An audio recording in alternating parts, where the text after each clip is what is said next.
witnessed a very wonderful moment where the Indian government is expected to take the copper plates from Netherlands government. And today we are with the our advocate Jagannathan, who is a lawyer from Madras High Court, and is a very key who has played a very key role in getting those copper plates from the European country. Uh, let's go with the Jagannathan ji to know more about those details and the history and the current dynamics of that. Jagannathan ji, can you explain this Anamangalam copper plates and what is their significance in today's context and history also? Namaste ji. Thank you so much for having me on the show. Anemangalam copper plates, the name why it is called Anemangalam copper plates is because it records a grant of a particular village during the period of the Cholas. This copper plate was issued about 1,000 years back, about a millennium back, during the rule of Rajendra Chola, honoring the grant of the village done by his father, Rajaraja Chola, who is also called as Arulmozhi Varman, to ensure the upkeep of the construction of a Buddhist vihara that he constructed in Nagapattinam.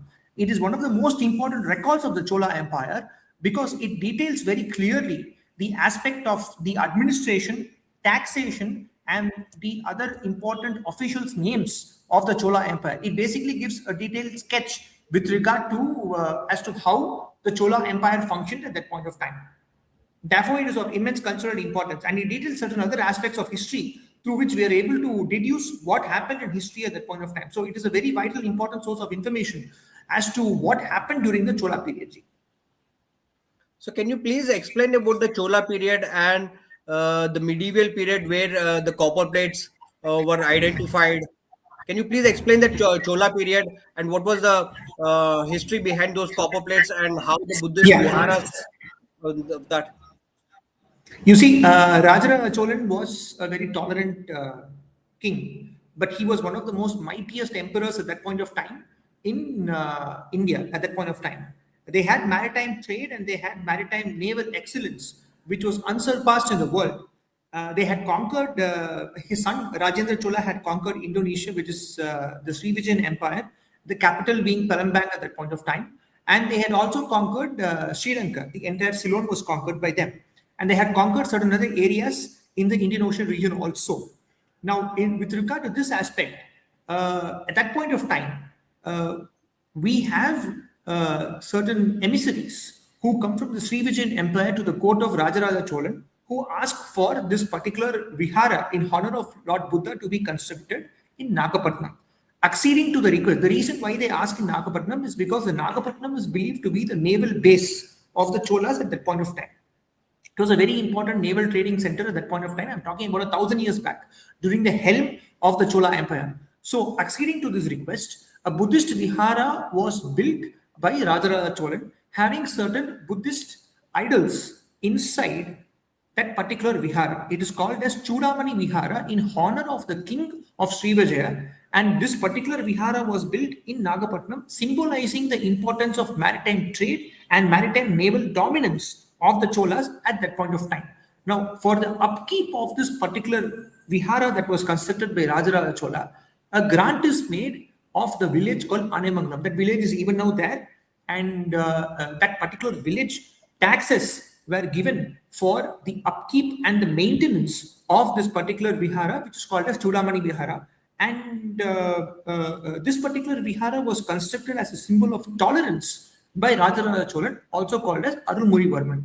Now, the Cholan Empire, Rajaraja Cholan's son, Rajendra Cholan, deemed it fit and proper that this has to be recorded in a proper organized format, and therefore he went ahead and issued these copper plates with a seal of the Cholas at that point of time. If you see the seal itself, you will have the seal of the Pandyas, you will have the seal of the Cholas, the tiger, the fish, and also that of the Pallavas also, to show under an umbrella that all of these particular dominions are under the Chola Empire, that they were under the control of the Chola Empire. So it is a very historical, significant aspect which has been mentioned in these copper plates when it was issued during the period of Rajendra Chola, symbolizing the importance and heritage of Cholas at that point of time. Now it is divided into two parts.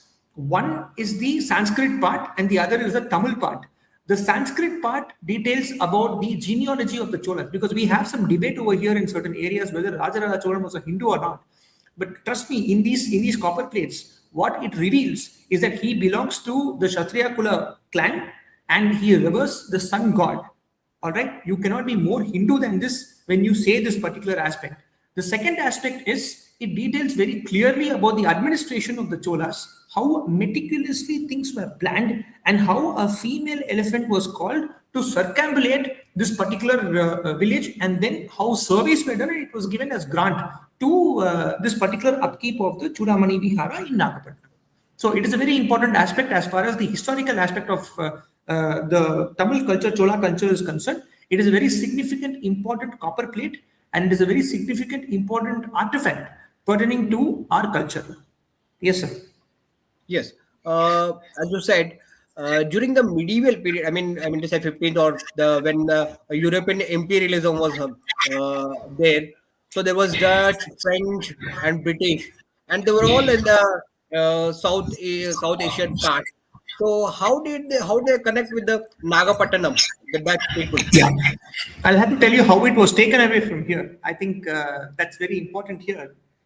You see, you had a king called Raghunatha Nayak over here in Tanjore. Can All you please right. give the timeline of that?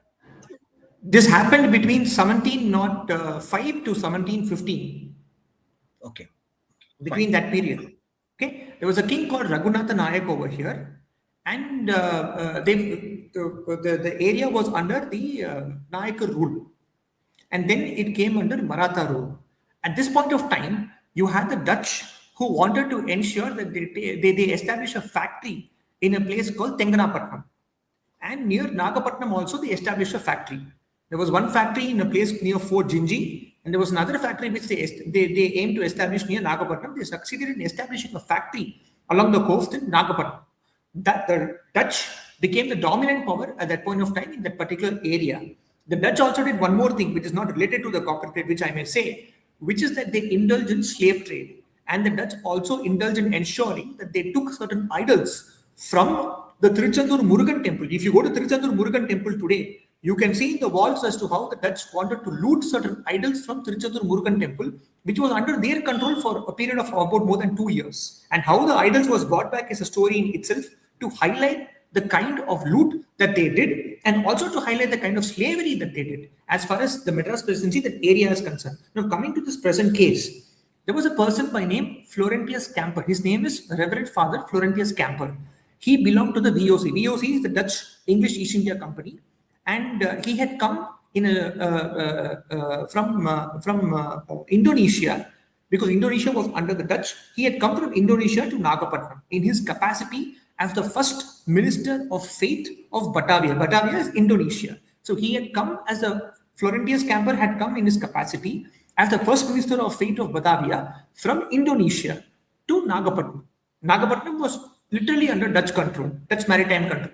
So when they came there, this was a very important structure, considered very holy and religious by the people in that area. So the moment he went over there, the only thing that he could see was the Buddhist viharas. There were certain Buddhist statues, and he could also see these copper plates, which was possibly inside this particular Chudamani Vihara. So immediately what they wanted to do was to steal all these things. What they did was Florentius Camper got this particular copper plate. Not only one copper plate, there is another copper plate which is also issued by Kulothunga Chola number 3. Subsequently, 200 years later, after Rajendra Chola issued this copper plate. That is also there, which details about how it was reconstructed again, how it was refurbished again. That Vihara was refurbished again. So that was called as the second smaller Leiden copper plate, because it's small in content and size. So these two copper plates were taken by Florentius Camper, Father Florentius Camper, who was incidentally a slave trader. He was not just a person who was a Christian missionary out there to preach. He was a colonial slave trader belonging to the Christian faith. Now, he had come there, and he had taken this particular artifact from Nagapattinam. He had gone even to South Africa in Cape Town. He had indulged in some slavery aspects over there, from what the research that we can see. And then he has gone to Netherlands, because he belonged to the first minister of faith of Batavia, belonging to the church in Amsterdam. Now, after he went to Netherlands to about 150 years after he went to Netherlands, his great granddaughter called Johannes Camper donated this particular artifact because she got married to a person called Heinrich Hammaker, who was in the Leiden University, I think as a professor, in his capacity as a professor, he was there. He didn't head the department. He became a very big important figure in Leiden University in the academic circles.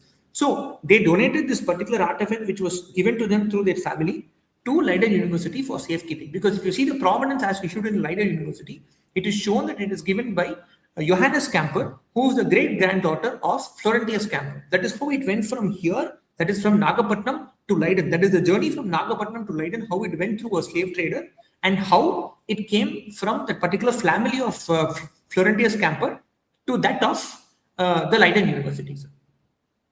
Then, how do you get these artifacts and the information regarding the Leiden University?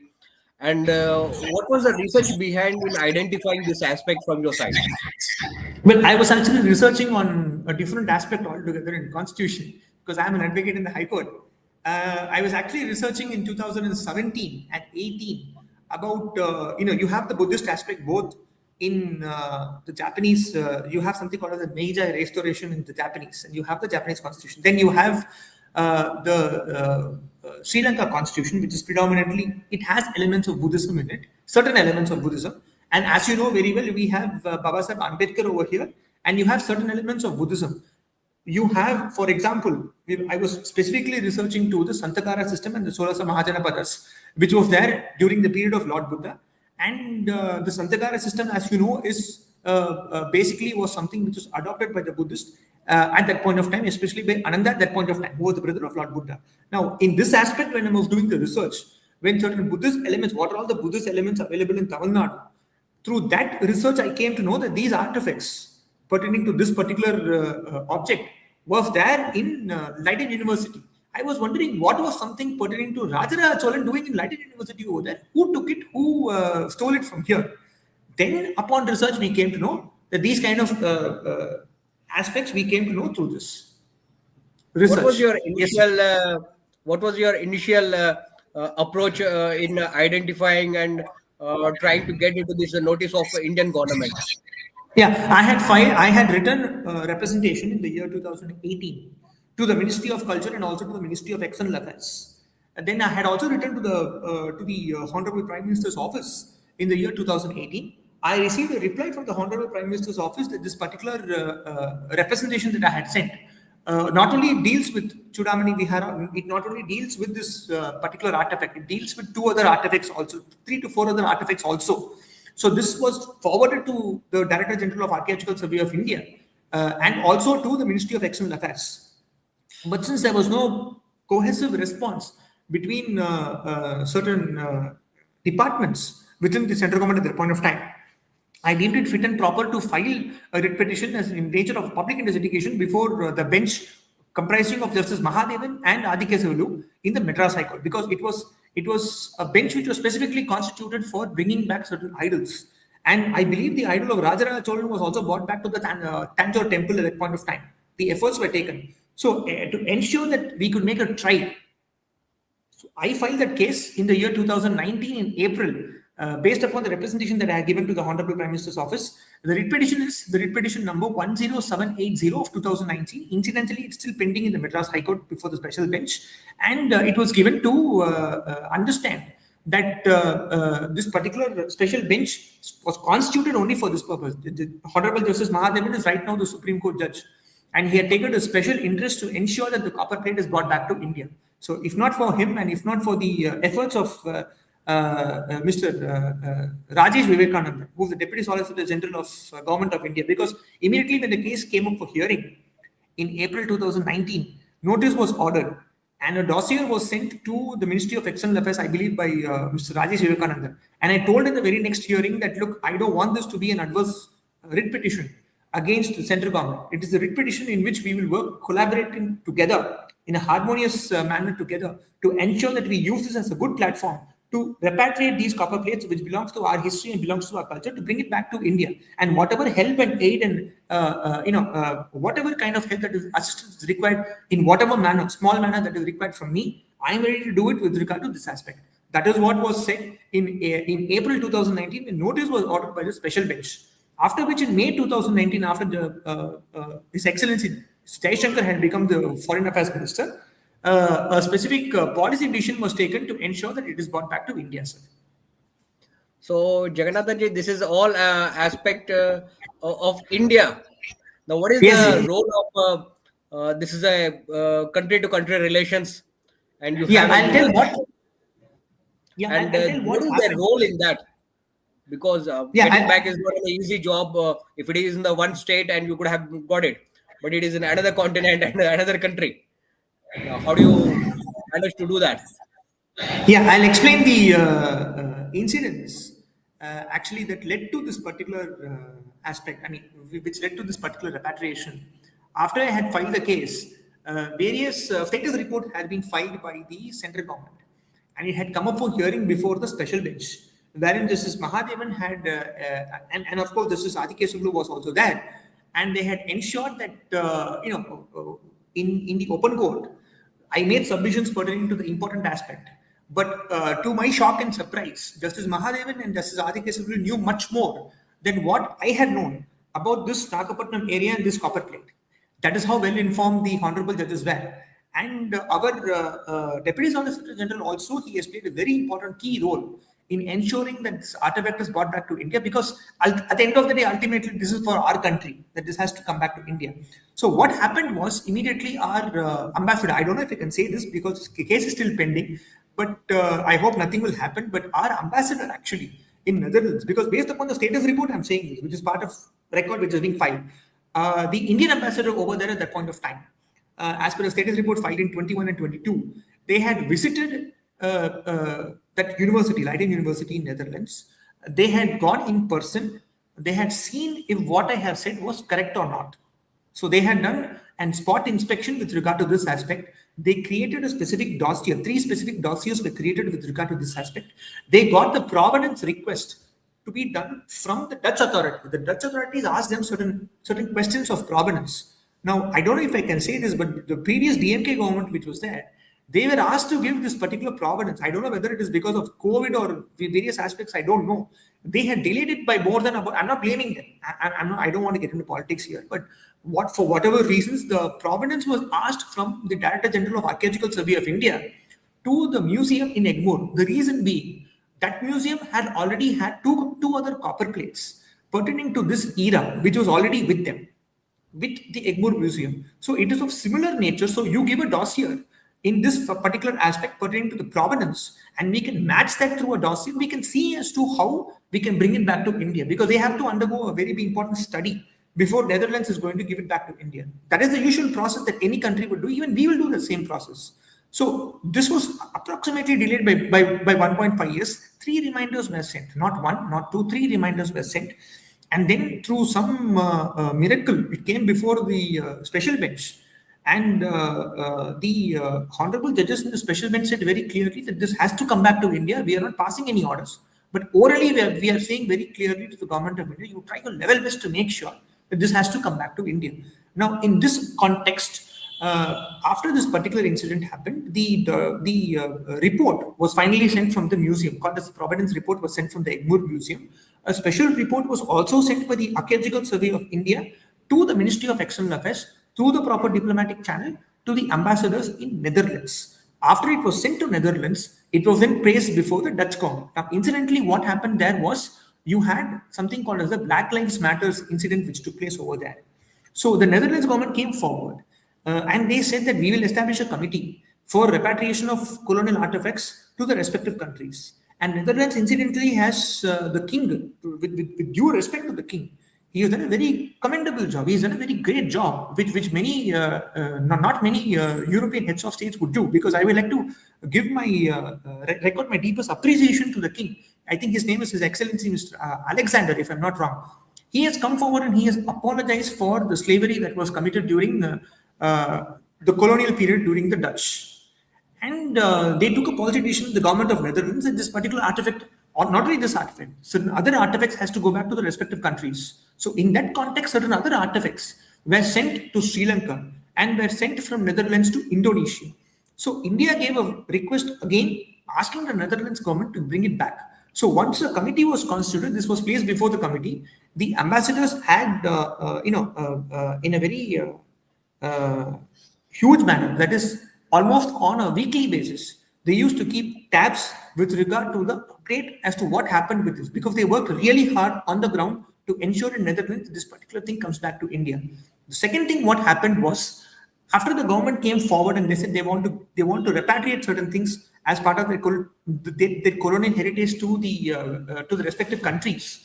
Certain important details were asked for, which certain other countries were not able to give. Luckily for us, due to internet and due to research which is available online through various universities across the world, we were able to do research as a collective work, and the government of India was able to give that particular research to the government of Netherlands to ensure it is brought back to India. And one very important aspect which turned the table completely in favor of India was that they kept this particular issue before the UNESCO forum in 2024, I think in May, exactly 2 years back. And they said very clearly that this particular artifact is a symbol of our Tamil culture, of our Indian Tamil culture. This has to come back to India. Now, UNESCO came forward and UNESCO said that we need to know the opinions of about various other countries who are participating in this particular meeting. You won't believe, sir, 24 countries, not one, not two, from the records which is being given in the High Court to me through the status report, we are able to see that 24 countries had supported India's claim that this particular artifact has to go back to India. Imagine this. This is not coming any news. I don't know why it's not coming any news, but this is supposed to be a very big diplomatic achievement. Imagine 24 countries coming forward and saying that this artifact has to go back to India. And they did one more thing, which is to ensure there was a country called Zambia from Africa. They said that this is a very important artifact pertaining to the Tamil culture and to Indian culture, and signifying the closeness in ties of the rich cultures between Zambia and India. We will try and endeavor to make sure that we disseminate this in our own Zambian language to people in our country. Imagine how important this is. This is a very important, significant step pertaining to our culture. A recommendation was then given at that point of time that this particular artifact has to go back to India. The Dutch side then agreed that they will do everything that they can to ensure it is repatriated back to India. And then there was a committee called as the Colonial Committee for Repatriation of Artifacts, for Colonial Artifacts, the Royal Committee for Repatriation of Colonial Artifacts. This was then kept before that committee, and I believe hearings were conducted. And then through a systematic process, this is now being brought back to India, thanks to the diplomatic efforts of our diplomats, both in Netherlands, in the Indian diplomats in Netherlands, to the Dutch people also here in India, and also, most importantly, to the Ministry of External Affairs, who has played a very important key role apart from the Archaeological Survey of India. And last but not the least, our Foreign Affairs Minister, His Excellency Mr. Jaishankar, Dr. Jaishankar, and our Honorable Prime Minister Narendra Modi ji, who has led from the front as an example as to how a Prime Minister should be for India to ensure that we bring back certain artifacts of important cultural value to our country. Hats off to our Prime Minister for doing this. It's one of the greatest pivotal moments of history pertaining to our country and also to Tamil Nadu. There will always be naysayers saying that why it is coming back to India, why they are doing this, why they are doing that. But trust me, sir, Prime Minister Modi ji has done something which no other Prime Minister of our country has done. And on behalf of all the Tamilians, I would like to thank him. This is one of the most greatest important artifacts being returned to our country. And we are truly grateful for the Prime Minister, for our Honorable Prime Minister, for doing this, for repatriating this back to India. And I'm really grateful that that our Honorable High Court has played a crucial role in this matter. And I was just a tool to ensure that this is coming back to India, sir. So once this artifact returns, do you believe this will open a door for reclaiming the several artifacts which were Yes. taken back during the colonial period from India to European shores, maybe in the London Museum or any other museums in Europe? How this is going to See, help? yes. See, many people concentrate only on one thing, which is called as the Kohinoor diamond. They don't see the other important. I mean, I'm not Yes, saying Kohinoor diamond is correct. not wrong. Kohinoor diamond is a very important aspect. I'm not saying no, but they don't see the Correct. other artifacts. It's really a pity that you say something called Kohinoor diamond. The British took it from us, therefore it is a very important artifact. They give headlines only for that. there are certain very important other artifacts which are abroad. I mean, for the sake of brevity and clarity, I'm not in a position to name those things. But if you see in my case, I have also asked for certain other artifacts also to come back to India, which is across the world, including in US and including in certain other places. So this will most definitely ensure that certain important artifacts which were taken from our country are, see, this was done during the colonial period. Let's be very clear. There Yes. were certain other artifacts which were taken after our independence when our particular temples were under the control of Tamil Nadu HRNC government, the Tamil Nadu government HRNC department. No, we should not confuse between the two. At the end of the day, they were taken from this country. I agree. But these two things are same things.